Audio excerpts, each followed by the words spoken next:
seseorang mungkin telah membawanya. Mungkin kamu tahu setelah video ini seseorang mungkin telah membawanya. Jadi kita harus mempertimbangkan semua kemungkinan pada saat ini. Kami mengikuti kabar terbaru tentang pencarian gadis remaja hilang yang diduga dalam bahaya. Video baru dari polisi menunjukkan seseorang yang diduga Chami. Gadis 19 tahun berjalan pagi sebelum dia menghilang. FBI sekarang terlibat mencari gadis ini, seorang gadis yang menghilang setelah berjalan pagi-pagi pada malam Natal. Dan sekarang, seiring hari-hari berlalu, kekhawatiran semakin besar tentang apa yang mungkin terjadi padanya. Dan polisi mengatakan mereka tidak mengesampingkan apapun, bahkan kemungkinan terburuk sekalipun. Kami menangani kasus dari hukum dan kejahatan. Saya Chris Stewart.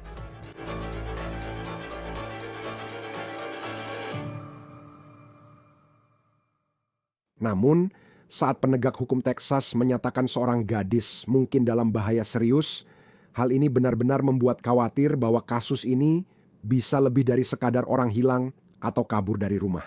Penegak hukum Bexar County, Texas, tempat San Antonio, meminta masyarakat memberi informasi demi menemukan Camila Mendoza Olmos, 19 tahun.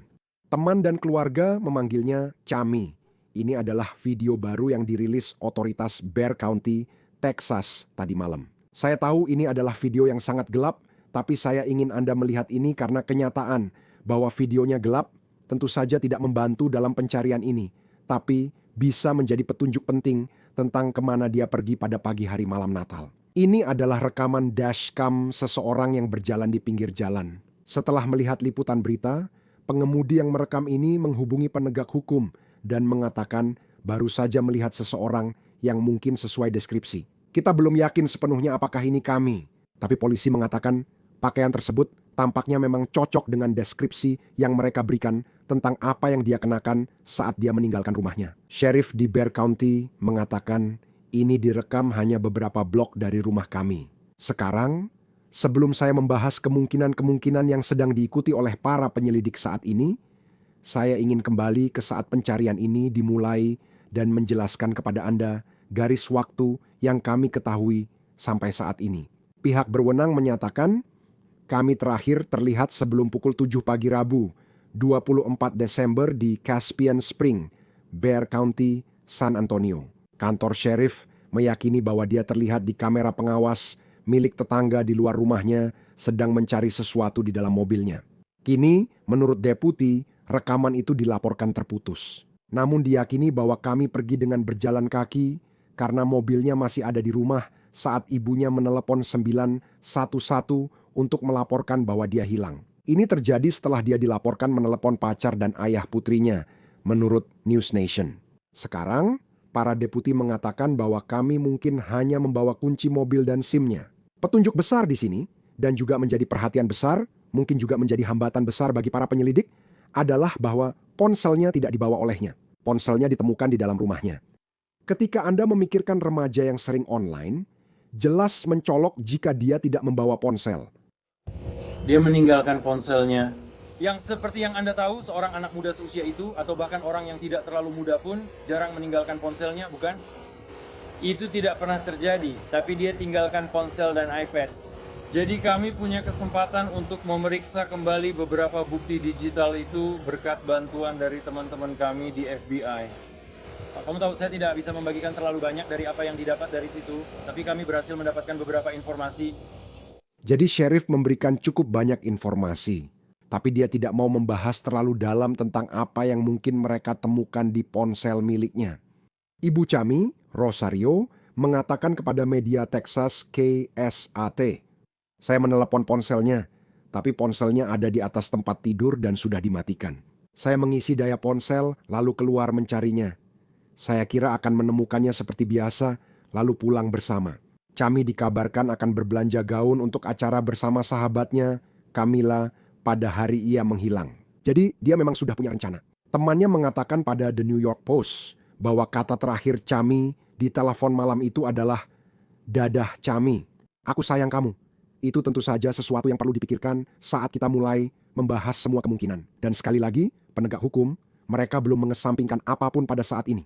Pihak berwenang Bexar County menyebut kami tinggi sekitar 5 kaki 4 inci dan berat 110 pon, mengenakan sweater North Face hitam dengan aksen biru muda. Dia mengenakan celana pendek piyama biru muda dan sepatu putih. Lebih dari 100 orang telah menyisir area 3 mil dari lokasi terakhir. Kami terlihat untuk mencari keberadaannya. Hingga kini, kami tidak percaya mereka menemukan apapun, dan penegak hukum belum mengonfirmasi penemuan apapun. Kami sebenarnya hanya memiliki perkembangan dari rekaman dashcam yang dirilis oleh sheriff tadi malam. Tak hanya kantor Sheriff Bexar County, FBI, dan Departemen Keamanan Dalam Negeri juga membantu mencari gadis ini. San Antonio kira-kira hanya 1,5 sampai 2 jam perjalanan dari perbatasan Amerika Serikat, Meksiko. Sheriff Bexar County mengatakan bahwa Departemen Keamanan Dalam Negeri sedang memeriksa apakah Chami mungkin telah menyeberangi perbatasan ke Meksiko. Dan mereka bahkan memeriksa catatan penerbangan untuk melihat apakah dia berhasil sampai ke bandara dan naik pesawat. Saat ini, Sheriff belum menutup kemungkinan apapun. Tapi yang membuat hilangnya Chami begitu mengkhawatirkan adalah keluarganya mengatakan bahwa ini sangat tidak seperti dirinya untuk melakukan hal seperti ini. Kantor Sheriff Bexar County mengatakan dalam sebuah pernyataan setelah dia menghilang, kutipan, Ibu Camila menyatakan bahwa biasanya Camila pergi jalan pagi, namun dia mulai khawatir ketika Camila tidak kembali dalam waktu yang wajar. Sheriff bilang Chami suka jalan-jalan. Sampai sekarang, dia masih di rute biasanya seperti biasa, tidak ada yang aneh. Apakah itu tempat favorit dia untuk jalan-jalan? Itu rute normal tapi lebih panjang dari biasa. Dari yang saya pahami, wanita muda ini memang cukup antusias dalam hal kebugaran. Dia sangat suka pergi ke gym dan sangat suka berjalan kaki. Itu memang bagian normal dari rutinitasnya. Sheriff menyatakan dalam konferensi pers bahwa Chami berjuang melawan depresi dan baru saja putus dengan pacarnya. Tapi dia mencatat bahwa situasinya tampaknya berjalan dengan baik.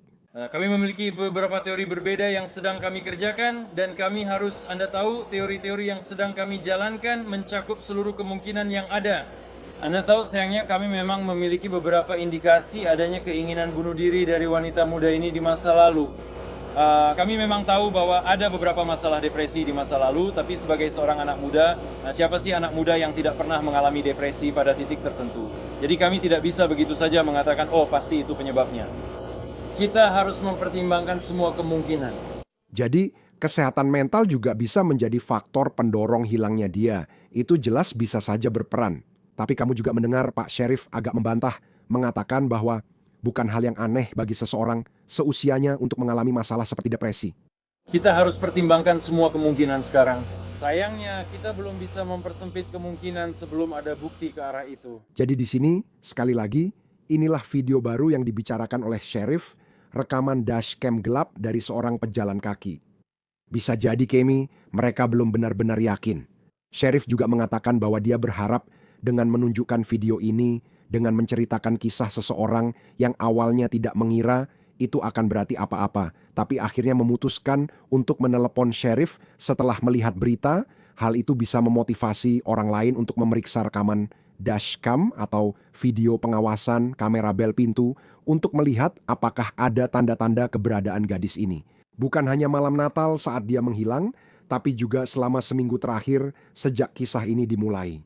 Sheriff Bexar County mengatakan bahwa dia percaya Chami bisa berada dalam bahaya yang mengancam.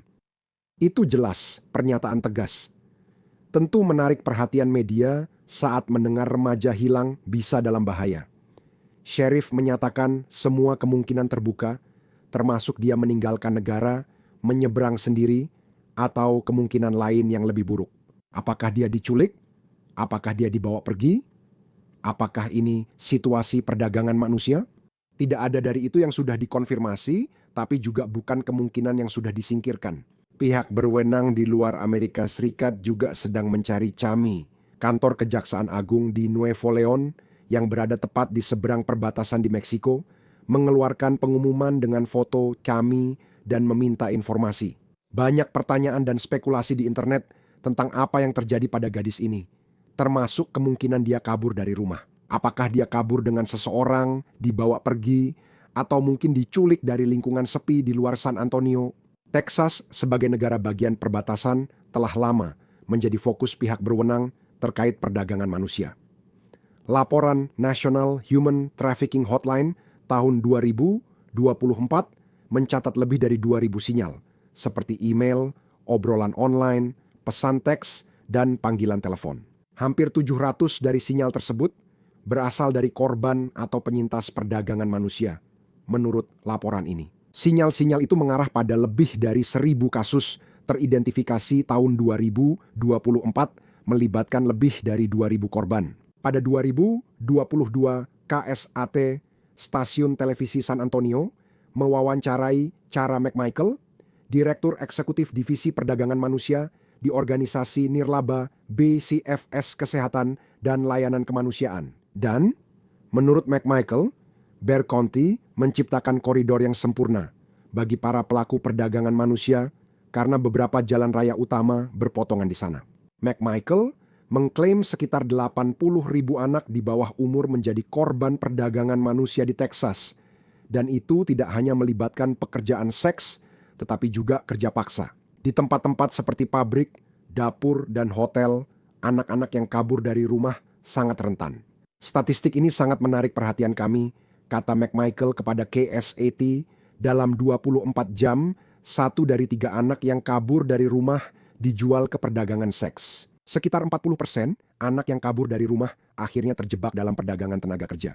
Kita belum tahu apa yang sebenarnya terjadi dalam kasus ini atau apakah ini terkait perdagangan manusia yang melibatkan kami. Masih belum jelas apakah kami pergi sendiri atau dibawa, namun penting untuk menyebutkannya dan memberi konteks. Namun demikian, keluarganya mengatakan bahwa sangat tidak seperti dirinya untuk pergi begitu saja, apalagi tanpa membawa ponselnya. Sheriff Bexar County, Javier Salazar, mengatakan ingin memastikan kami tidak terlibat dalam razia imigrasi.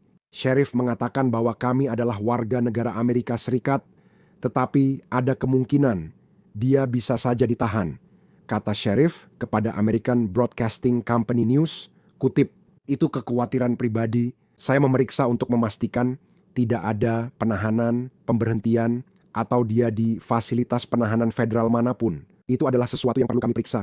Sekarang, Sheriff Salazar juga mengatakan kepada American Broadcasting Company bahwa kami bisa berada dalam bahaya yang mengancam. Itu menuai perhatian. Dia ditanya soal itu kemarin, dan inilah komentarnya tentang istilah bahaya yang mengancam. Terkait dengan bahaya yang mengancam, dengan informasi yang kami miliki bahwa mungkin pernah ada beberapa pemikiran untuk bunuh diri di masa lalu, beberapa upaya untuk menyakiti diri sendiri di masa lalu yang jadi pertimbangan sekali lagi itu hanya salah satu dari banyak teori yang kami telusuri saat ini. Tapi Anda tahu, jelas seorang anak muda seperti ini, bertubuh kecil, sangat mudah terpengaruh. Saya akan katakan kapanpun mereka jauh dari rumah, kita tidak tahu di mana mereka berada, selalu ada bahaya yang langsung mengancam. Rosaria, yang merupakan ibu dari Kemi, berbicara kepada KTOU-TB Houston, dan inilah yang dia katakan, kutip, berdoa, dan mohonlah dari hati kepada Tuhan dan para malaikat dan Bunda Maria, siapapun yang kamu percayai, tolonglah agar putri saya bisa kembali. Siapapun yang memiliki informasi tentang keberadaan Kemi, diminta untuk menghubungi kantor Sheriff Bexar County di Texas. Nomor di layar Anda juga tercantum di deskripsi episode 210-335-6000. Anda juga bisa mengirim pesan ke unit orang hilang Bexar County Sheriff's Office di alamat email orang hilang di bexar.org. Bergabunglah untuk membahas pencarian ini. Besok genap seminggu. Bersama saya, Sonny Slaughter, instruktur penegak hukum. Senang Anda selalu di Law and Crime dan mengikuti kasus ini bersama kami. Video pengawasan dan rekaman dashcam ini sebenarnya tidak banyak menunjukkan apa-apa. Apa kesimpulan Anda dari video ini saat mereka mencari tahu kemana dia pergi? Jadi saya melihatnya itu bagus. Terima kasih sudah mengundang saya, Chris, dan kamu benar. Sudah hampir seminggu berlalu dan belum ada tanda-tanda keberadaannya. Video dari kamera dashboard sangat buram dan tidak jelas. Dan satu-satunya kemiripan yang bisa kupikirkan yang mungkin membuat penegak hukum mengatakan itu bisa saja dia adalah karena orang itu memakai hoodie, kamu tahu, hoodie berwarna gelap, dan mereka juga memakai celana pendek. Tapi yang bisa dikatakan adalah arah kemana dia pergi, dari area mana dia bergerak. Saat kita tahu itu, rekaman dan video pengawasan di sekitar rumah, ketika dia melihat ke mobil, itu memberi kita gambaran tentang kemana dia mungkin pergi, kemana dia mungkin telah bepergian. Jadi itu kayak kamu tahu, semacam menempatkan mereka di suatu area untuk mulai mencari dengan lebih intens. Dan aku melihat bahwa kamu tahu tim pencari telah keluar lagi dan mereka telah menyisir area tersebut, dan kamu tahu melewati semak-semak dan pepohonan. Dan bahwa mereka juga sekarang mencari dia di Meksiko, kamu tahu. Ya, dan itu kira-kira sekitar 2,5 sampai 3 jam perjalanan untuk sampai ke seperti Laredo, Texas, yang tepat di perbatasan dengan Meksiko. Dan kamu tahu, bagi yang pernah menyetir melintasi perbatasan, menyeberang jauh lebih mudah. Ada jauh lebih sedikit pemeriksaan dan pengecekan saat masuk ke Meksiko dibandingkan ketika seseorang keluar di sisi lainnya. Jadi bisa saja dia hanya berjalan kaki jika lewat jalur itu. Tapi bagaimana dia bisa sejauh itu? Dia pasti harus naik kendaraan jika ingin sampai ke perbatasan Texas dan semua itu. Sepertinya tidak ada yang dikesampingkan saat ini. Lalu ada sheriff yang sangat ramah media di Bexar County. Dia pakai istilah bahaya yang mengancam tanpa banyak konteks. Dia tampaknya punya masalah emosional dan kesehatan mental yang juga jadi faktor. Mengetahui ada sheriff yang membuat pernyataan seperti itu dan tidak menutup kemungkinan seminggu kemudian, apa yang bisa Anda simpulkan? Itu menunjukkan bahwa mereka sangat khawatir akan keselamatannya. Bahaya yang mengancam berarti ancaman yang segera, bahwa mereka tidak percaya dia aman saat ini. Apakah dia aman karena dia sedang mengalami beberapa masalah kesehatan mental secara pribadi dan dia bisa saja menyakiti dirinya sendiri? Tapi mereka juga tidak menutup kemungkinan berdasarkan cara mereka bertindak bahwa dia bisa saja mengalami bahaya. Kamu tahu, video yang buram itu memberitahu kita sesuatu bahwa dia berada di dekat lalu lintas.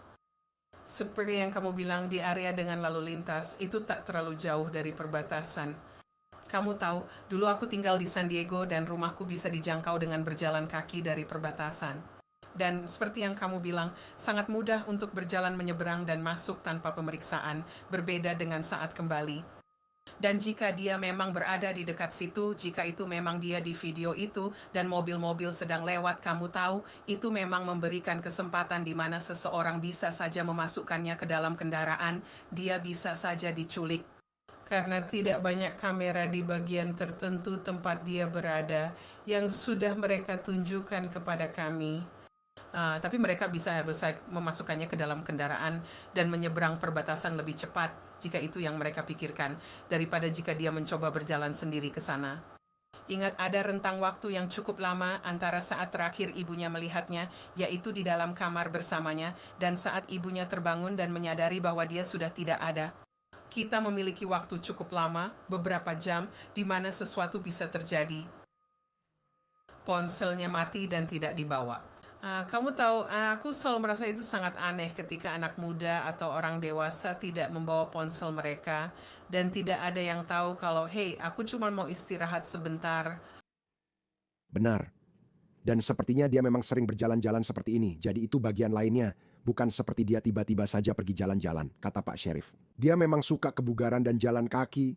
Sepertinya ini rute biasanya, tapi terlihat, kamu tahu, seberapa sering dia bawa ponsel saat jalan-jalan seperti itu. Itu harus mereka selidiki. Kadang kita bicara soal perburuan orang, tapi situasinya berbeda di sini. Dalam kasus seperti itu, kalau dia ke Meksiko, dia pasti harus naik kendaraan, entah dimasukkan atau tidak. Saya sulit percaya bahwa di usia 19 tahun kamu bisa berjalan kaki.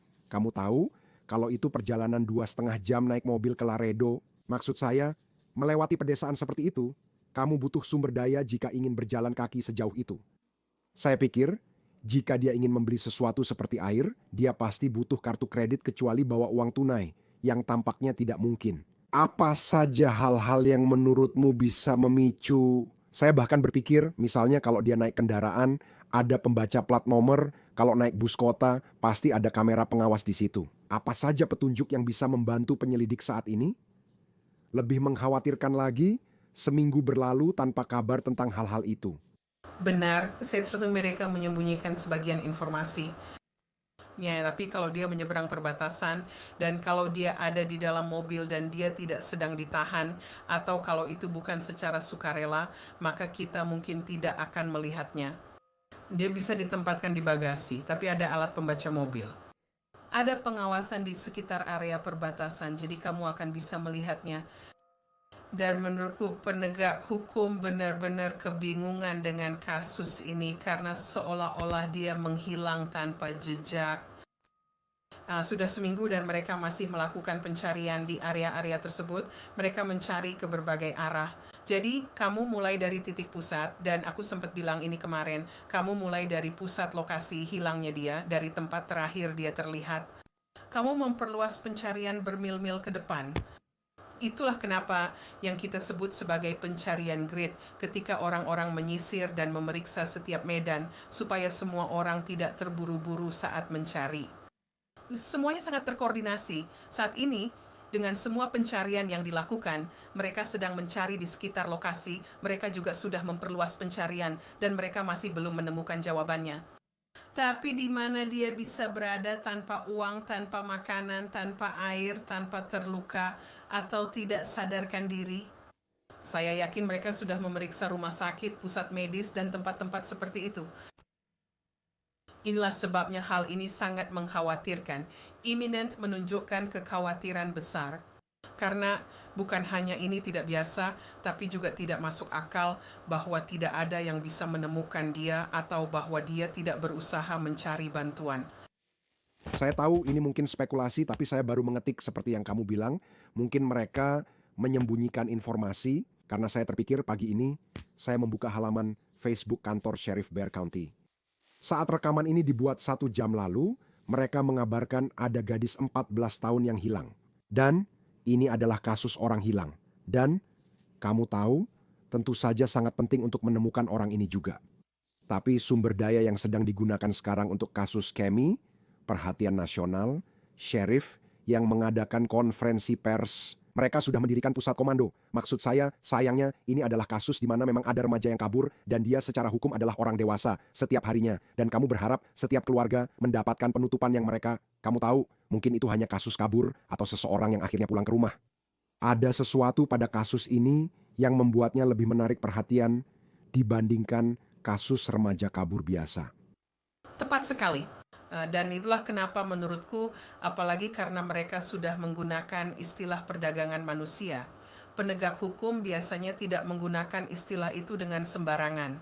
Banyak orang berspekulasi tentang hal itu, tapi ketika mereka menggunakannya, biasanya karena mereka punya semacam radar mereka aktif karena melihat potensi di sana. Dan sekarang kamu punya anak lain yang hilang, yang sebenarnya adalah remaja muda. Meskipun Camilla berusia 19 tahun, dia masih dianggap sebagai orang dewasa dan dia bisa pergi. Namun Vi, kamu benar. Banyak sumber daya yang digunakan untuk ini dan aku pikir mereka menahan beberapa informasi karena mereka tidak ingin memberitahu seseorang. Dan jika mereka benar-benar melakukan pekerjaan yang baik dengan memberi tekanan pada diri mereka sendiri untuk menemukan dia dan sumber dayanya memang besar, aku percaya mereka memiliki beberapa informasi tambahan. Mereka hanya tidak membagikan semuanya, dan itu sangat penting, bahwa mereka tidak membagikan semuanya. Salah satu hal yang aku temukan saat mencari orang hilang dan individu seperti ini, yang mungkin pergi sendiri, adalah terkadang orang-orang memang tidak ingin ditemukan. Tapi namun penegak hukum memiliki langkah terkoordinasi dan bekerja sama dengan keluarga agar orang-orang dapat ditemukan kembali. Ini terasa sedikit berbeda bagiku. Ini terasa seperti mereka punya arah yang jelas. Mereka benar-benar mencari ke arah Meksiko untuk kemungkinan transportasi.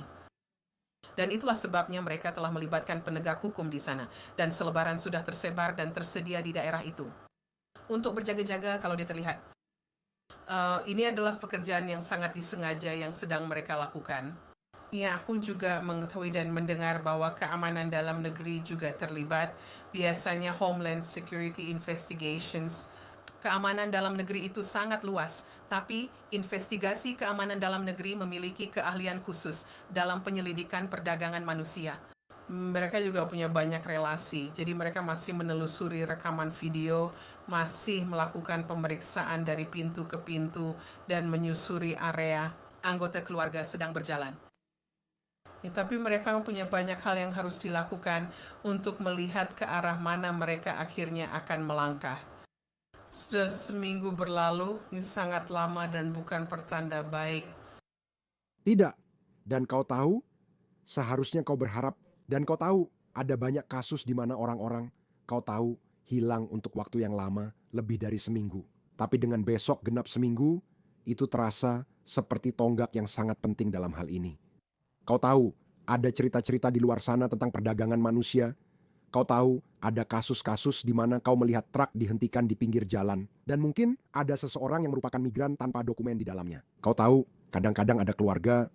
Seperti kita melihat cerita-cerita seperti itu ketika berbicara tentang perdagangan manusia, kita tidak tahu apakah itu yang sedang kita hadapi di sini. Tapi menurut pengalamanmu, maksudku, bagaimana kenyataannya? Seberapa realistis kemungkinan bahwa gadis ini bisa saja berjalan di pinggir jalan, lalu datang seorang pelaku perdagangan manusia yang membawanya pergi, dan kemudian tiba-tiba dia dibawa ke dunia bawah tanah yang kadang-kadang dibesar-besarkan. Terkadang sulit, menurut saya, melalui berbagai laporan media, untuk memahami mana yang merupakan hal-hal yang biasa kita lihat di film, dan mana yang benar-benar merupakan perdagangan manusia yang terjadi di dunia kita. Berdasarkan pengalaman Anda, coba gambarkan kepada kami, apakah ini memang yang sedang kita hadapi, dan seperti apa sebenarnya hal itu. Jadi saat Anda memikirkan perdagangan manusia, karena lokasinya dekat perbatasan, mungkin itu penyebabnya dan mereka pernah mengalami beberapa insiden lain. Tapi dia juga bisa menjadi korban penculikan yang kemudian berubah menjadi perdagangan manusia oleh seseorang yang hanya tahu kan melakukan kejahatan karena ada kesempatan. Seseorang yang melihatnya mengira dia cantik lalu menculiknya. Dia mungkin berada di sebuah rumah di suatu tempat, tidak seperti di televisi, tidak seistimewa yang dibayangkan sebagian orang. Kita tahu dari kisah-kisah lain tentang orang-orang yang tidak selalu diperdagangkan untuk tujuan seks dan eksploitasi kepada orang lain, tetapi yang ditahan hanya untuk kepentingan pribadi orang yang menginginkan mereka. Mereka telah disembunyikan di dalam rumah, di bawah lantai, di ruang bawah tanah, dan hanya di area yang sama atau tidak terlalu jauh dari tempat mereka diambil. Perdagangan manusia bisa berujung pada eksploitasi seksual terhadap orang lain, tetapi juga bisa berupa perdagangan tenaga kerja, perdagangan organ, yang sebenarnya masih jarang kita bicarakan. Tapi ini adalah kedekatan wilayah yang paling dekat dengan perbatasan. Dan karena pada waktu-waktu tertentu mereka mencari para pelaku perdagangan manusia, pelaku sebenarnya mereka yang terlibat dalam perdagangan dan eksploitasi perempuan serta anak perempuan secara khusus. Kadang laki-laki dan anak laki-laki, tapi sering yang muda, tergantung apa yang dicari. Dia akan cocok dengan demografi seseorang yang mungkin menjadi korban skema perdagangan seks dan diambil dari jalanan. Dan bisa saja bukan van, karena orang-orang selalu mencari van, tapi sebuah mobil. Menepi ke pinggir jalan, menanyakan arah padanya, dia membungkuk ke dalam mobil dan kemudian diculik dengan cara itu. Kadang seorang wanita atau gadis seusianya, "Hei, bisa tunjukkan ini padaku? Bisakah kamu membantuku? Aku mencari anjingku." Tidak selalu seperti drama di televisi, tapi kenyataannya orang-orang memang diculik karena berbagai alasan. Dan bukan dengan segala dramatisasinya, tapi hal-hal sederhana yang dilakukan orang biasa setiap hari untuk membantu orang lain. Dia tampak seperti seseorang yang akan memberikan petunjuk arah kepada orang lain, membantu mereka mencari anjing atau hal semacam itu. Jadi tidak harus sedramatis ini, tidak harus seperti itu cara seseorang memancing orang lain. Dan karena dia tidak membawa ponselnya, kita tidak punya cara untuk melacaknya. Skema perdagangan manusia terjadi di Amerika setiap hari, tapi tidak seperti yang ada di televisi. Orang-orang terjebak, berjuang bertahan hidup, bisa menjadi korban perdagangan manusia meski masih melakukan aktivitas dan berjalan-jalan. Saya ingin orang-orang tidak terlalu fokus pada mobil van putih, tapi pada hal lainnya. Apakah mereka memiliki akses ke video atau media apapun? Apakah mereka melihat sesuatu? Apakah ada sesuatu yang mereka ketahui? Apakah mereka tahu sesuatu tidak harus tentang dia, tapi mungkin tentang orang lain yang masih berada di daerah itu, yang mungkin terlibat dalam aktivitas kriminal dan sedang disembunyikan, atau mereka tahu di mana orang lain berada. Jadi saya ini tidak ingin orang-orang terlalu fokus pada aspek televisi, tapi pikirkanlah hal-hal biasa yang dilakukan orang setiap hari. Penjahat akan tetap berbuat kejahatan jika ada kesempatan seperti ini. Dan ada juga kejahatan yang sangat terstruktur seperti skema perdagangan manusia, skema yang sangat terencana dengan melibatkan banyak orang, bisa dikoordinasikan jika itu masuk akal. Saya tahu itu banyak sekali informasi, tapi tetaplah fokus pada hal-hal kecil daripada drama besarnya. Ya, kamu juga bisa mempertimbangkan. Menurut saya itu konteks yang bagus. Sering dibahas soal perdagangan manusia, tapi kadang kita belum tahu jelas bentuknya seperti apa. Itu tidak selalu orang di van putih, tapi tetap saja berbahaya. Saya pun terus kembali, jika dia masuk ke Meksiko, menyeberangi perbatasan itu sangat mudah, terutama dengan berjalan kaki. Mereka tidak memeriksa paspor, mereka tidak memeriksa kendaraan. Setidaknya dari pengalaman saya saat menyeberang, itu seperti hanya melambaikan tangan, ayo lewat saja. Tidak seperti saat kembali ke Amerika Serikat, patroli perbatasan menanyakan apa yang kamu lakukan dan lamanya di sana. Memang berbeda. Jadi besok akan menandai 1 minggu, semoga ada kabar baik yang datang, tapi situasinya memang sangat menakutkan. Sonny Slaughter, instruktur penegak hukum, terima kasih seperti biasa sudah bersama kami di Law and Crime. Kami sangat menghargainya. Dan terima kasih Chris sudah meliput cerita ini. Terima kasih untuk Law and Crime untuk semua kerja keras yang sudah kamu lakukan sepanjang tahun ini, benar-benar mengupas kasus-kasus sulit. Dan ini adalah salah satu kasus yang sepertinya akan membawa kita sampai tahun 2026. Nah, saya terima kasih atas sudut pandang, bahasa, dan kehadiranmu di Law and Crime. Saya selalu merasa terhormat mendapat kesempatan ini. Kami sangat menghargai ini. Semoga segera ada kabar baik untuk keluarga. Terima kasih, Sani.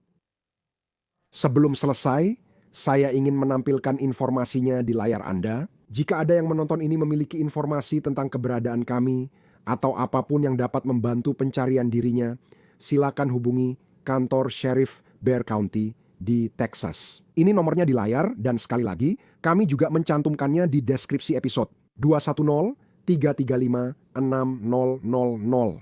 Anda juga bisa mengirim pesan ke unit Orang Hilang Bexar County Sheriff's Office di email oranghilang.bexar.org.